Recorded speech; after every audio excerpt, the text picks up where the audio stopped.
President Trump is waking up in Trump Tower for the first time as president. Demonstrators rallied outside as he returned to New York City. They protested his response to the white supremacist rally in Charlottesville, Virginia, over the weekend. The controversy led the CEOs of Intel and Under Armour to quit a White House panel last night.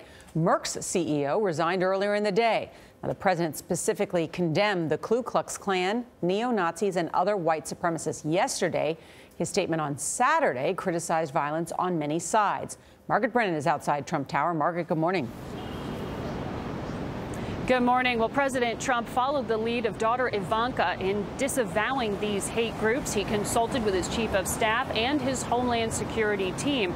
A White House official said that counterterrorism advisor Tom Bossert weighed in on exactly how the president should address this act of domestic terrorism.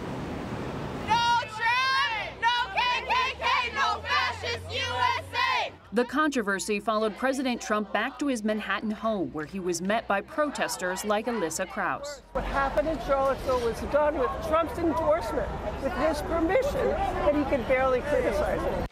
During a brief stop in Washington, the president issued his first direct condemnation of the white supremacist groups. Racism is evil, and those who cause violence in its name are criminals and thugs, including the KKK.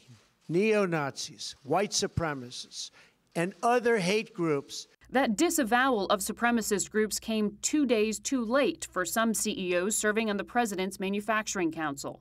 Brian Krzanich of Intel said he was resigning to call attention to the, quote, divided political climate, adding many in Washington seem more concerned with attacking anyone who disagrees with them. Under Armour CEO Kevin Plank also withdrew.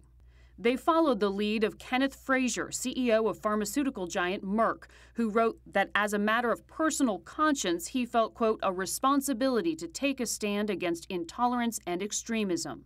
Within an hour of Frazier's announcement, the president sharply responded.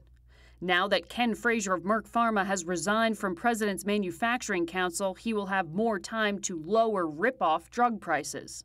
Yet President Trump declined to explain his delay in denouncing the hate groups. They've been condemned. They have been condemned.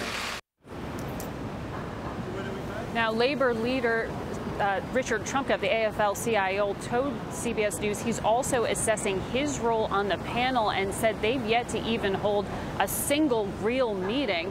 Charlie, we expect to hear from the president later today when he talks about investing in infrastructure.